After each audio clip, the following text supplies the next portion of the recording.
Halo semua, selamat datang di Kahara Channel. Apa kabar kalian semua? Semoga dalam keadaan baik-baik saja ya. Mimin lanjut review The Penthouse Season 3 untuk episode 2-nya. Episode 2 dimulai dengan didorongnya Seojin oleh Sim Suryeon. Dan ternyata sudah ada penyelam yang menyelamatkannya.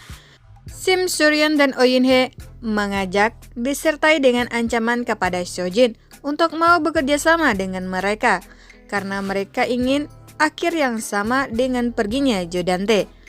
Jo Dante yang sudah mulai beraksi dengan menguasai lantai 85 Hera Place dan keinginannya untuk menguasai grup Cheonga berhasil memprovokasi Seojin. Dan mereka menginginkan Seojin mendekati Jo Dante dengan mengumpulkan beberapa bukti pembunuhan Logan Lee. Apakah si nenek lampir bakalan mau membantu mereka? Sekretarisnya pun datang menjemput Seojin. Ternyata Oh Yoon Hye bisa keluar dari penjara juga karena bantuan dari Sim Suryeon. Seojin akan memulai menata hidupnya lagi dengan tujuan mendapat kembali semua miliknya. Ada satu kartu as yang dimiliki oleh Seojin, di mana dia mempunyai foto Jo Dante yang menyamar menjadi Pak Tua. Selanjutnya, Seojin bertemu dengan anak kesayangannya, yaitu Ha Eun-byul. Tapi sayangnya, Ha Eun-byul menyambutnya dengan dingin dan tak ingin bertemu dengannya lagi. Ha Eun-byul terlihat sangat membela Ibu Jin. Dan Ibu Jin mengatakan kalau dia disuruh oleh Logan Lee dan Oh Yoon Hye. Sepertinya sengaja diprovokasi. Seojin pun mendatangi Hera Place, di mana tempat tinggalnya sudah diambil alih oleh Jo Dante dengan mengubah dekorasi rumahnya. Pihak keamanan pun datang dan mengusir Seojin dari sana. Jo Dante yang sedang rapat di grup Cheonga dengan pemegang saham, ada pro dan kontra di sana, di mana Jo Dante berusaha untuk membuang orang-orang yang tidak berpihak kepadanya. Di saat itu, Seojin pun muncul dengan para wartawan. Dan dia berating menjadi istri yang sangat merindukan suaminya. Dia sangat pandai berating yang manis di depan semuanya.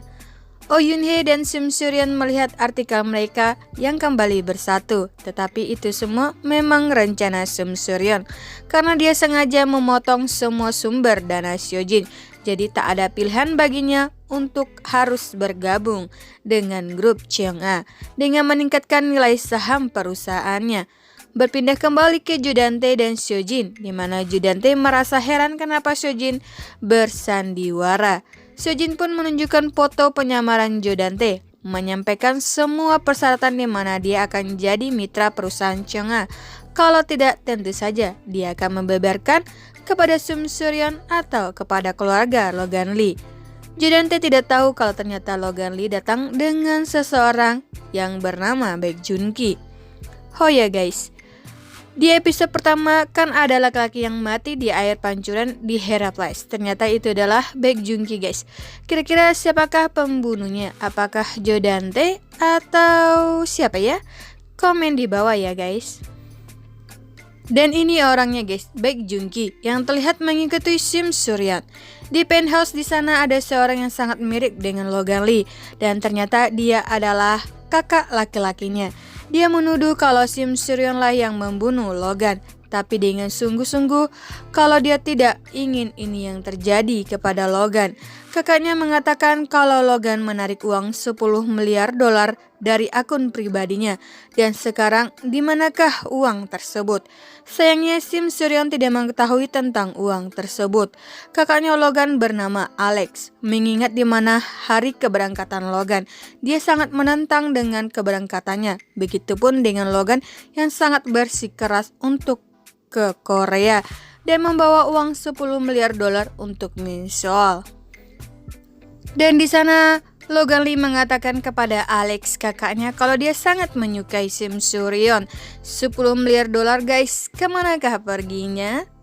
Oh Yun Hee pun bertemu dengan anaknya Baerona, berpindah ke Jodante yang tampak sangat kesal dengan sekretarisnya karena tidak menemukan laki-laki yang bersama dengan Logan. Begitupun dengan Sim Suryeon yang belum mendapatkan perkembangan juga. Bae-jung-ki terlihat berkeliaran di sekitar mereka, berpindah ke adiknya Sojin, di mana dia tertangkap basah sedang selingkuh, dan ibunya pun datang dengan ancaman akan dibocorkan ke suaminya tentang perselingkuhan Soyoung. Sojin meminta kembali semua miliknya yang dia ambil oleh ibunya, tetapi sayang yayasan Cheongha sudah milik Sum Suryeon. Berpindah ke Hera Place di mana terlihat ayahnya Jenny meletakkan sesuatu ke dalam kolam pancuran ini. Sojin memberikan peraturan pernikahan di antara mereka yang isinya berpihak kepada Sojin. Kali ini nenek lampirlah yang di atas awan guys. Sojin memasang aplikasi spy di HP-nya Jodante. Sekhun bertanya kenapa membiarkan ayahnya tinggal di Hera Place, dan ternyata Seokyeong lah yang ingin ayahnya tinggal di Hera Place. Kesetegangan di antara mereka membuat Sekhun menampar Seokyeong. Berpindah kembali ke Jodante yang mencoba mengintimidasi Baerona. Di sekolah, ayahnya Jenny membuat acara makan untuk Jenny dan teman-temannya. Di sana ada Baerona yang mengatakan kepada Sekhun kalau dia akan mendaftar untuk ke Universitas Seoul nantinya. Pak Hyo yang mencoba mengintimidasi anak-anak yang pernah membuli Jenny dulunya. Setelahnya, Yayasan Cheongha dibelinya. Sim Suryeon menjadi direktur sementara. Berbeda dengan Sojin, Sim Suryeon tidak mau sistem yang membedakan anak-anak karena orang tuanya. Berpindah ke Hera Place di mana Sang Ha berusaha membujuk mertuanya untuk memberi jaminan kepada suaminya Kyujin, tapi sayangnya dia tidak mau. Tetapi itu membuatnya menjadi senang karena dia bebas dari suaminya dan mertuanya. Tetapi kesenangannya hanya sementara guys, karena setelah itu Kyujin pun sampai di rumahnya. Dia sudah keluar dengan jaminan. Oh Yun Hee terlihat memegang kunci VIP milik Logan Lee, dan dia pun mengambil uang yang ada di sana. Lalalah, kok bisa Oh Yun Hee yang punya? Kyujin menyapa Pak Yo yang sedang membersihkan pancuran air ini, karena kolam ini mengeluarkan bau yang busuk dan air yang hitam. Kyujin menyuruhnya segera berkumpul, di mana di sana sudah ada Jodante, Pak Yok dan Kyujin. Mereka di sana sedang berusaha merencanakan sesuatu. Setelah itu, Dr. Ha Yun Chul juga ikut bergabung dengan mereka. Tentu saja Jodante tidak menyukainya. Ha Yun Chul mencoba untuk meyakinkan Jodante agar dia dapat bergabung dengan mereka dengan memukul tangannya sendiri dan membuat berdarah. Tetapi dengan aksinya ini, dia pun diterima bergabung oleh Jodante. Dan mulailah mereka membicarakan tentang pekerjaan mereka, dan Sojin pun mendengar semuanya. Begitupun dengan keluarga Jenny yang sudah berkumpul semua, ayah dan ibunya. Dua ibu rempong terlihat di sebuah tempat di mana mereka akan program untuk menguruskan badannya, dan ternyata di sana Oh Yun Hee muncul sebagai pemiliknya. Mulailah dua ibu rempong ini menilai Oh Yun Hee, di mana padahal mereka kan sama-sama bekas napi juga. Oh Yun Hee pun menakut-nakuti mereka berdua. Mereka berdua pun mulai bergosip dan mereka berpas-pasan dengan Sum Suryeon. Kesempatan bagus di mana mereka kepo ingin tahu bagaimana Oh Yun Hee mendapatkan modal untuk membuka toko sendiri. Setelah mengetahuinya, ternyata Sim Suryeon tidak membantunya. Suryeon pun melihat sendiri usaha Oh Yun Hee ini. Berpindah ke Jodante yang memanggil Pak Yo dan membahas tentang Jenny yang tidak tahu tentang cerita ayahnya yang ternyata adalah seorang napi dan pembunuh. Ternyata Pak Yo sengaja dipanggil karena Seokyeong, si anak licik ini, ingin memegang Jenny di tangannya. Dia ingin ayahnya untuk mengurus Baerona juga.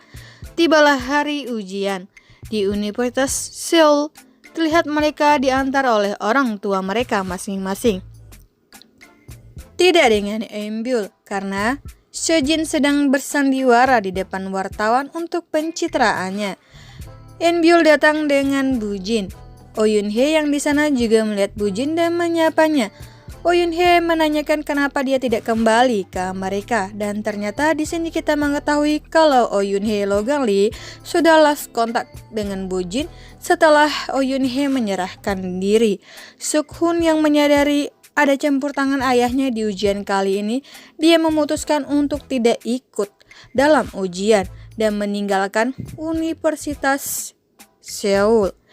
Di saat ada kesempatan, Seokyeong memprovokasi Jenny dengan rekaman suara ayahnya yang adalah seorang pembunuh dan pernah dipenjara. Tentu saja ini membuatnya menjadi shock. Tes penampilan pun akan dimulai, di mana dilarang untuk membawa handphone. Tibalah giliran Jenny tampil. Sayangnya dia tidak bisa bernyanyi karena Seokyeong yang sengaja memprovokasinya. Penampilan Seokyeong Berona mereka sukses terlihat.